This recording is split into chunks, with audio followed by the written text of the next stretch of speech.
നമസ്കാരം. അമേരിക്കൻ പ്രസിഡന്റായി അധികാരത്തിലെത്തിയ ഡൊണാൾഡ് ട്രംപ് പല പ്രവർത്തികൾ കൊണ്ട് ലോകത്തെ ഞെട്ടിച്ചുകൊണ്ടിരിക്കുകയാണ്.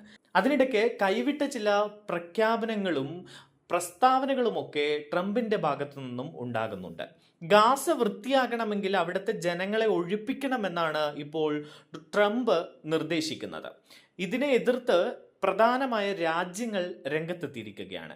ഗാസയിലെ അഭയാർത്ഥികളെ ജോർദാൻ, ഈജിപ്റ്റ് എന്നീ രാജ്യങ്ങൾ സ്വീകരിക്കണമെന്നായിരുന്നു ട്രംപ് കഴിഞ്ഞ ദിവസം പറഞ്ഞത്.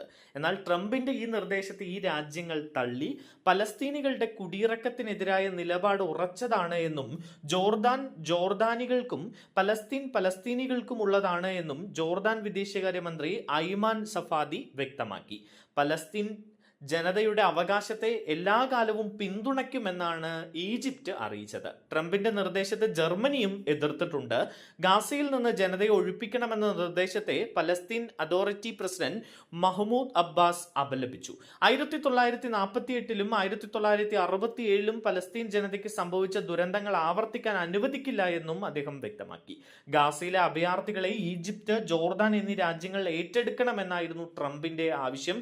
എന്നാൽ ഈ ആവശ്യമാണ് ഇപ്പോൾ മറ്റ് രാജ്യങ്ങൾ തള്ളിക്കളഞ്ഞിരിക്കുന്നത്. ജോർദാൻ രാജാവ് അബ്ദുള്ള രണ്ടാമനുമായും Egypt president Abdel Fattah al സിസിയുമായും ഇക്കാര്യം ചർച്ച ചെയ്യുമെന്ന് ട്രംപ് അറിയിച്ചിരുന്നു. ഗാസയിൽ താമസിക്കുക എന്നത് സങ്കീർണമാണ്. അഭയാർത്ഥികളെ മാറ്റിപ്പാർപ്പിക്കണം, ഇവർക്കായി വീട് നിർമ്മിച്ച് നൽകുമെന്നും ട്രംപ് പറഞ്ഞിരുന്നു. അതേസമയം അഭയാർത്ഥികളെ അറബ് രാജ്യങ്ങൾ ഏറ്റെടുക്കണമെന്ന ട്രംപിന്റെ പ്രസ്താവനയെ എതിർത്ത് ഹമാസ് രംഗത്തെത്തിയിട്ടുണ്ട്. പലസ്തീനികളെ ഗാസയിൽ നിന്ന് കുടിയൊഴിപ്പിക്കാനുള്ള എല്ലാ ശ്രമങ്ങളെയും എതിർക്കുമെന്നാണ് ഹമാസിന്റെ പൊളിറ്റിക്കൽ ബ്യൂറോ അംഗം അറിയിച്ചിരിക്കുന്നത്. എന്തായാലും ട്രംപിന്റെ ഈ നിർദ്ദേശത്തെ ഇപ്പോൾ ഈ രാജ്യങ്ങൾ തള്ളിയതോടുകൂടി ട്രംപ് അടുത്തതായി എന്ത് നീക്കം നടത്തുമെന്ന ചോദ്യമാണ് ഉയരുന്നത്.